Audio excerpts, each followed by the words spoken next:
اللہ اکبر اللہ اکبر۔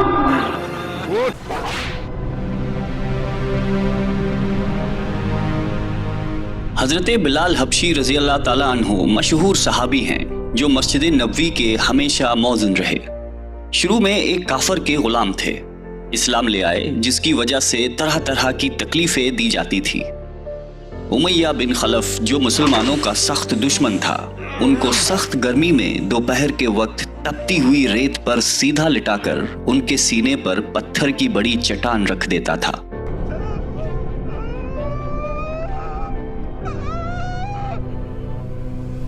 تاکہ وہ حرکت نہ کر سکے، اور کہتا تھا کہ یا اس حال میں مر جائے یا زندگی چاہیے تو اسلام سے ہٹ جا۔ مگر وہ اس حالت میں بھی احد کہتے تھے، یعنی معبود ایک ہی ہے۔ رات کو زنجیروں میں باندھ کر کوڑے لگائے جاتے اور اگلے دن ان زخموں کو گرم زمین پر ڈال کر اور زیادہ زخمی کیا جاتا تاکہ بے قرار ہو کر اسلام سے پھر جائے یا تڑپ تڑپ کر مر جائے۔ عذاب دینے والے اکتا جاتے، کبھی ابو جہل کا نمبر آتا، کبھی امیہ بن خلف کا۔ ہر شخص اس کی کوشش کرتا تھا کہ تکلیف دینے میں زور ختم کر دے۔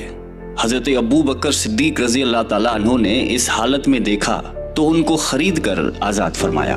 چونکہ عرب کے بت پرست اپنے بتوں کو بھی معبود کہتے تھے، اس لیے ان کے مقابلے میں اسلام کی تعلیم توحید کی تھی، جس کی وجہ سے حضرت بلال رضی اللہ تعالیٰ عنہ کی زبان پر ایک ہی کا ورد تھا۔ یہ تعلق اور عشق کی بات ہے۔ ہم جھوٹی محبتوں میں دیکھتے ہیں کہ جس سے محبت ہو جاتی ہے اس کا نام لینے میں لطف آتا ہے، بے فائدہ اس کو رٹ آ جاتا ہے۔ تو اللہ کی محبت کا کیا کہنا، جو دین اور دنیا میں دونوں جگہ کام آنے والی ہے۔ یہی وجہ ہے کہ حضرت بلال رضی اللہ تعالیٰ عنہ کو ہر طرح سے ستایا جاتا تھا، سخت سے سخت تکلیفیں پہنچائی جاتی تھی۔ مکہ کے لڑکوں کے حوالے کیا جاتا تھا کہ وہ ان کو گلی کوچوں میں چکر دیتے پھریں، اور یہ تھے کہ ایک ہے کی رٹ لگائی تھی۔ اس کا یہ صلہ ملا کہ پھر حضور اکرم صلی اللہ علیہ وآلہ وسلم کی دربار میں موذن بنے، اور سفر حضر میں ہمیشہ اذان کی خدمت ان کی سپرد ہوئی۔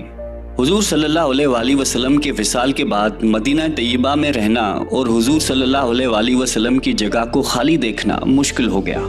اس لیے ارادہ کیا کہ اپنی زندگی کے جتنے دن ہیں جہاد میں گزار دوں۔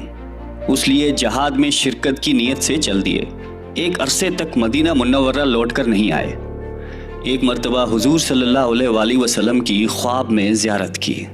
آپ صلی اللہ علیہ وآلہ وسلم نے فرمایا کہ بلال، یہ کیا ظلم ہے، ہمارے پاس کبھی نہیں آتے؟ تو آنکھ کھلنے پر مدینہ طیبہ حاضر ہو گئے۔ حضرت حسن رضی اللہ تعالیٰ عنہ اور حسین رضی اللہ تعالیٰ عنہ نے اذان کی فرمائش کی۔ لاڈلوں کی فرمائش ایسی نہیں تھی کہ انکار کی گنجائش ہوتی۔ اشہد ان لا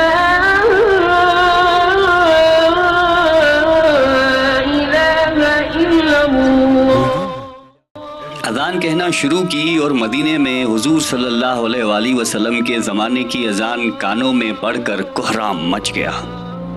عورتیں تک روتی ہوئی گھر سے نکل پڑیں۔